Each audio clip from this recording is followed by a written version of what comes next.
Well, this certainly is not the update that I thought we'd be getting about this player and these particular NHL teams.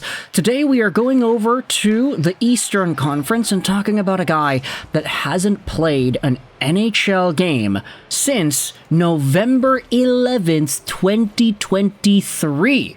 Yeah, that's right, it's been a while. The show is brought to you by ExpressVPN. Go out there in the description and click the first link to get some free months on your VPN and give us a little bit of a kickback too. It helps everybody out. Give it a shot. ExpressVPN link is in the description. But let's get back to the player that we had spoken about. In his most recent NHL game played in November of 2023, the player had 19 minutes time on ice against the Vancouver Canucks, wherein his team, the Toronto Maple Leafs, won 5-2. This was the last time that John Klingberg played a hockey game. Professionally, at least. And right now, the 32-year-old is a free agent. His contract, the one that he was on, it expired in 23-24. He hasn't been a part of an NHL organization since. And in that stint that he had with the Toronto Maple Leafs, he only had 14 games. He had 5 points, too. A long cry from the 60-point campaign he had posted back in 2017-18. But John Klingberg, ever since his days finishing off with the Dallas Stars, going over to Anaheim and then Minnesota and then Toronto, hit a really peculiar fall from grace. I think most of us remember that John Klingberg decided to bet on himself. He had a really big and direct opportunity to get a long, pretty expensive contract with the Dallas Stars, but he wanted just a little bit more. Here's a tweet back from 2022 which sums it up. Jeff Marek said Friday that he believes the Stars offered Klingberg 8 years at $7 million AAV earlier in the year, but Klingberg's camp wanted closer to 8x8. If his agent told him not to take that, you can understand well why he moved on. And then Klingberg signed a 1-year deal with the Anaheim Ducks, and everything was kind of going down afterwards. Yeah, this paragraph in Wikipedia kind of sums it all up. The contract negotiations fell through with Dallas after Klingberg and his agent turned down an 8-year deal with an AAV of roughly $7 million, instead seeking out an 8x8 deal. After failing to attract initial interest in a long-term deal during the opening weekend of free agency, Klingberg fired his agent and hired new representation. A lengthy contract never materialized, and on July 29, 2022, Klingberg signed a 1-year, $7 million deal with the Anaheim Ducks. And then his value went down afterwards.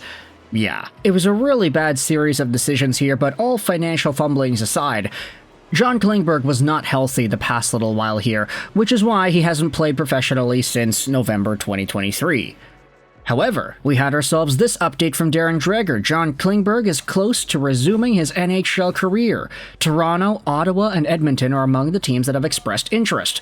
A decision is expected in the next 2 weeks. Klingberg had hip resurfacing surgery in 2023 and has worked hard to get past this point. There are 5 to 7 teams in the mix. Then, Darren Dreger an hour later replied this, saying Vancouver is among the teams that kick tires with interest in Klingberg. However, unless something changes, the Canucks are not as keen as others. And look at this funny reply. Someone realized they weren't getting as many hits in their initial post, so they decided to throw a random Canucks comment in there to drum up interest. Yeah, okay, that's very cynical, but I did get a little bit of a kick out of that. I don't think Darren Dreger's going out there and taking advantage of the Vancouver media used to promote his tweet. So anyways, let's dive into this right here. Klingberg, hip resurfacing surgery, had it in 2023, and now he's worked hard to get back here. Now, hip resurfacing surgery has been a phrase that we've used quite a bit over the past few years because some of the guys that had it were never able to come back and continue their NHL careers in a meaningful way. Ryan Kesler, Ed Jovanovski, some of these players that had hip resurfacing were never the same after the surgery.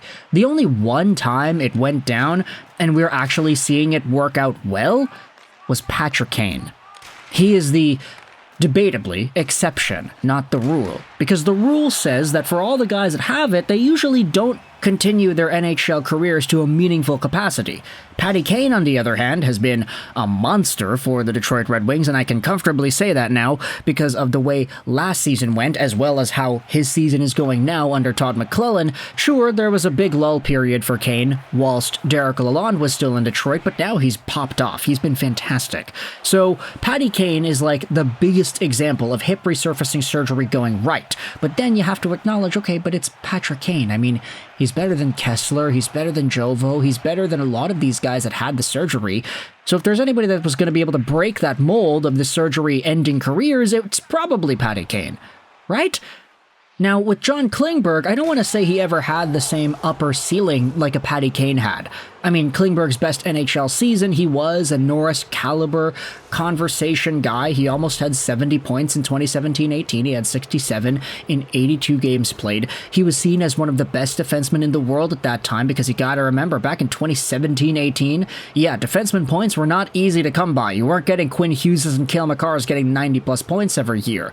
The highest scoring defenseman in that season was John Carlson. You had Brent Burns in there. They each had 60-something points, and Klingberg was right in the mix. So, defenseman points, different time. Maybe if Klingberg was in his prime today, he would get a lot more points just because of the way the National Hockey League game has evolved, but I kind of question whether or not he'll be able to fully commit to an NHL schedule and be able to keep up, whether or not his body will be able to handle that. It's been multiple years, so he's had a lot of recovery time. Patrick Kane had like a summer to recover, but still, something about it says to me that, yeah, maybe the cardio just might not be there at the same capacity. Maybe he's not able to keep up. Who really knows? There's a lot of questions here and very few answers, but ultimately, it'll be up to the teams and their due diligence to make sure that this guy's able to actually play, and then give him that opportunity to do so. 3 Canadian teams involved in the initial tweet: Toronto, Ottawa, Edmonton, and then Vancouver also tossed in there too. We know Toronto, of course, had Klingberg earlier on. We know the Ottawa Senators have been in more of a renaissance kind of period. They have faltered a little bit, but I don't want to say it's totally the guys in the team crapping the bed. I mean, like, Ullmark's injury definitely plays into it. Edmonton, they've been needing defensemen for a while, but hey, they've been managing to tread water and maybe even excel despite the lack of options on their decor. And then Vancouver, I mean, they were in the mix because they need defense and especially right-handed guys as well. However, whether or not John Klingberg would be the proper guy to add in that respect, I have no idea. Like, everyone's talking about Tyler Myers and his over-deployment and his minutes being really high, and Philip Hronek's back, which, by the way, we're going to make a video about. Do you want John Klingberg as your third-pairing puck-moving guy? What's the guarantee that Klingberg isn't going to suffer the same fate that Erik Brannstrom did? Imagine that, eh? A third-pairing caliber offensive-leaning guy who can move the puck and who can skate, but who isn't really the best defensively. John Klingberg never blew anybody away with his defensive game, nor his defensive presence. And now, ever since getting hip resurfacing surgery, I have no idea if that's going to improve. So, for a team like Edmonton, I could see it being a lot more feasible. I could see them being a lot more willing to give him an opportunity, considering the guys they have on D already. But for Vancouver, I just don't know if the stylistic fit, nor if the seamlessness is there for Klingberg to come on to the Canucks and for Rick Tocchet to give him a spot and for Tocchet to believe and trust in his game. Like, we just don't know yet. So ultimately, this will be something to keep an eye on. Dreger did say, though, that Vancouver doesn't seem too interested, but they are interested. I mean, hey, he threw out their name, right? So we got to include them in the video here.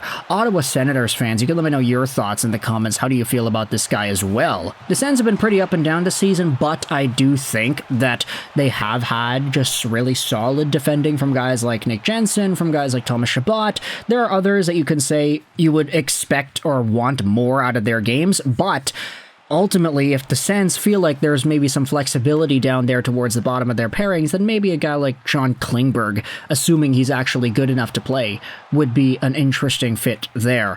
I mean, just the name of Klingberg and the reputation he brings, what he was back in 2017, 18, etc., he was always going to stand out as one of these guys that was super talented. And he wasn't like super old back then either. Right now he's only 32. So, Klingberg, imagine him going back over to Toronto or going to Edmonton or going to Vancouver. Let me know your thoughts in the comment section below. I hope you enjoyed this video. Sign on, and Bye.